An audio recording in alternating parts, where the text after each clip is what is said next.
আমি আজ আপনাদের বলবো কিভাবে বুঝবেন আপনার জীবন সঙ্গী পরকীয়ায় জড়িয়ে আছে কিনা। প্রথম উপায়, হঠাৎ দূরত্ব তৈরি হওয়া। যে মানুষ এক সময় সব কথা শেয়ার করত, এখন আর করে না। ছোট ছোট অজুহাতে আপনাকে এড়িয়ে চলে, আপনার সাথে সময় কাটাতে চায় না। এই দূরত্ব প্রথম সতর্কতা। দ্বিতীয় উপায়, মোবাইল বা সোশ্যাল মিডিয়ায় গোপনীয়তা। তৃতীয় উপায়, অকারণে রাগ বা ঝগড়া করা। চতুর্থ উপায়, অভ্যাস আর চেহারার পরিবর্তন। হঠাৎ সাজগোজে অতিরিক্ত মনোযোগ, নতুন ফ্যাশন, বাইরে বেশি সময় কাটানো, এগুলো অন্য কারোর জন্য আকর্ষণ তৈরি করার ইঙ্গিত হতে পারে।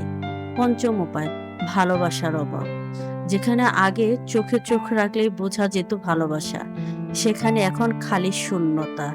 স্পর্শ নেই উষ্ণতা, কথায় নেই যত্ন। এই পরিবর্তন অনেক কিছু বলে দেয়।